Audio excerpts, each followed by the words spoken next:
Hey guys, so in today's video we will actually be talking about shamans and why shamanism is important to healing. Now, why would I make this video? Well, my healing journey has taken me into places I never could have expected it to have gone. And for me, one of those places was actually shamanism. Now, a couple years I reached a place in my healing journey where I just felt very stuck, like I hit a wall, right? In one way, I got to the place and point in my life I had always wanted, but still, I would wake up and just feel numb inside. I feel like I couldn't feel myself fully, like there was a hole in me missing. And all the talk therapy in the world, all the conventional healing modalities in this sense, it just wasn't clicking. It was like hitting up against a wall time and time again. So I had to search outside into some sources that I didn't even know existed at the time. So how did I plug this wall? How did I fill this huge void that I felt like was inside of me? I had to find my shaman. Well, for the last 10 to 20,000 years in tribal societies and cultures, shamans were often the spiritual leaders and healers of that tribe. Now, what does shaman even mean? Well, shaman comes from the Tungus tribe and it means one who sees in the dark. And the amazing thing about like these shamanic practices was that despite having different continents and despite these communities and tribes being completely gridlocked from one another, not having access to each other, it was found that almost all of these tribal cultures had similar shamanic practices in them.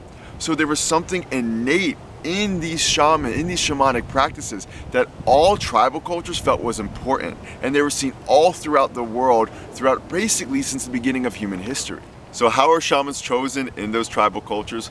Well, they often go through very difficult lives and have a very difficult initiative process. Some tribal cultures actually believe that someone was a shaman when they were struck by lightning. Oftentimes they will go through very traumatic experiences that they have to endure, and many die along the way in these tribal societies.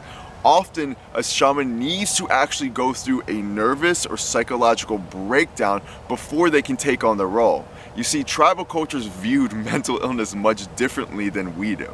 If someone was apparently hearing voices or having what we would term a nervous or emotional breakdown, it was a celebration. This person may be a candidate to be a shaman. But for us, we look at those same type of conditions as, oh, they need to go into a mental hospital. We may possibly be losing something. Shamans are those who can explore our own physical world, but then also explore these non-ordinary realities, okay? So how do they do that? Well, essentially, shamans most often use drumming or rattling, or even in some tribes, psychoactive drugs, right? To induce these altered states of consciousness. Basically, they are inducing a theta brainwave state, which is different than the brainwave state we are naturally in, to enter into different realms that don't exist within our physical world. Now, these different realms are accessible through using the right hemisphere of our brains. Now, our Western culture, we're very left hemisphere dependent. We use a lot of linear thinking, a lot of logical thinking, and these non-ordinary realities fall outside the realm of our ability to comprehend things from a linear concept. And so we often are not engaging the right hemisphere of the brain that is required for these shamanic practices. It is likely that entering into this theta brainwave state, that's an altered state of consciousness within the shaman, allows them to basically connect to the totality of someone else's subconscious mind that lies outside of our third dimensional world. Now, there's a misconception that you need to travel to Peru or these third world countries to be able to have access or work with a shaman. That's not really true anymore, okay? Anthropologist Michael Harner, who studied shamanic cultures throughout the world around 30 to 40 years ago, or throughout his life actually, he developed a modern framework for shamanic practices. And within these last 30 years, we've started to see shamanic practitioners come back into Western culture. Now, yes, a lot of shamans that you will find in your present day society really aren't shamans. But use your gut, use your intuition. They are around, and these practices are available in your own town potentially. How do shamans help us heal? Well, shamans believe in the concept of soul loss as an actual major causal factor behind many physical and mental illnesses. What is soul loss? Soul loss is essentially, to the belief of the shaman, when someone experiences an event traumatic enough in their life that they can't fully experience the totality of the emotions and pain behind that event. Their consciousness essentially has to leave and escape into another reality. Soul loss can often be equated to when someone enters into a severe dissociative state. Think of when someone seems as if the lights aren't home or they're not fully there. That may be someone who's experienced soul loss. They can't fully be present. They can't fully engage in what has just occurred in their life, so they have to leave. These pieces just leave because you're not in a place where you're able to fully process the extent and the damage of that trauma. But parts of your consciousness don't want to be away forever. They're waiting to come back to when you're in a place in your life and you're healthy enough to reintegrate this trauma and to heal from it fully. The problem is, in the last 1,000 years since shamans have left mainstream society, we're not bringing these parts of our consciousness back that used to be such a regular practice within cultures. So how do you know that you've experienced soul loss? Well, according to shamanic practitioner Sandra Ingraham, here are some signs and symptoms. A difficult time staying present in your physical body, a constant feeling of numbness, apathy, and just feeling overall deadened, suffering from what the psychological community would consider chronic depression, autoimmune problems, difficulty resisting illness. You may have suffered chronic illness as a child. You have gaps in memory of your life after the age of 5. You can't recall certain memories after the age of 5. You have had a history of problems with addiction. You have an inability to move on with life after divorce or death of a loved one. And you're suffering from borderline or multiple personality disorder. Why do these symptoms occur? When an aspect of your consciousness leaves and splits into an alternate reality, essentially, your subconscious mind is aware of this. It knows there's a void that exists. And now your subconscious mind will want to do anything it can to plug the hole or plug the void that exists. And we may search through external means to do this. That's why you may see people be stuck in cycles of overachievement. That's why people may turn to drugs and have constant problems with addiction that they can't escape. That's why people may constantly search for external validation instead of internal worth. They're trying to plug a hole that they subconsciously know exists within them. Also, when we are not whole from an energetic level, right?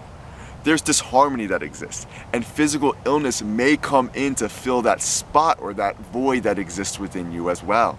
How does the shaman heal soul loss? Well, it's called soul retrieval.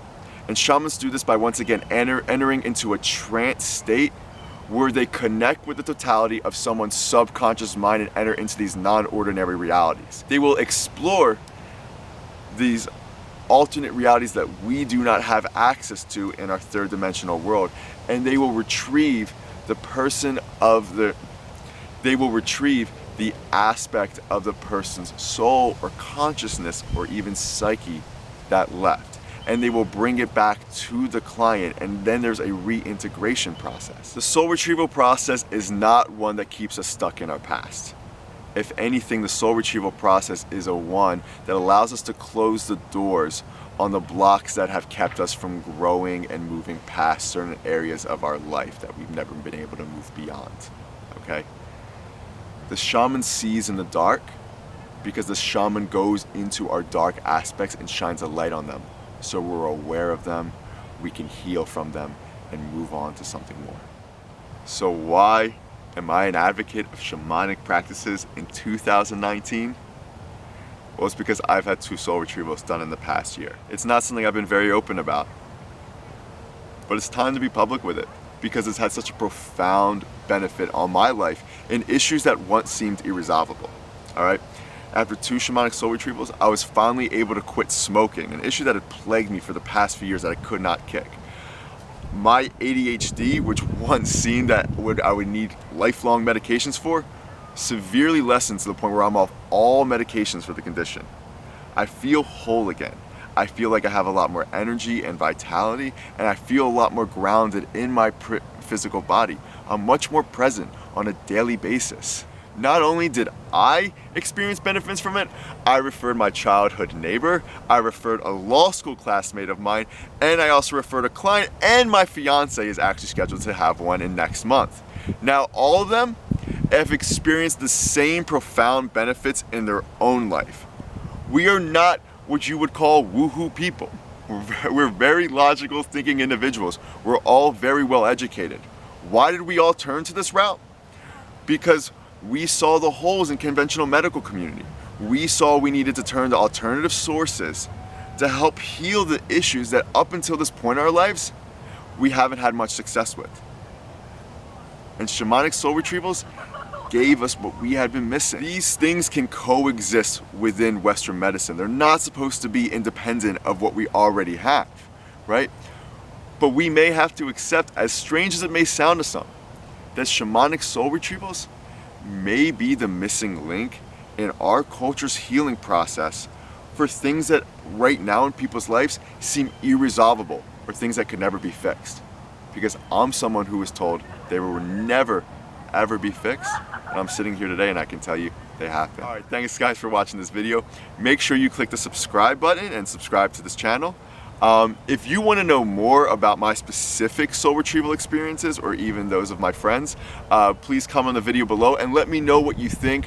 There's a lot of curiosity right now behind shamanism, shamanic practices, so if you have any questions, please leave them below and I'll do my best to get back to them. Thank you.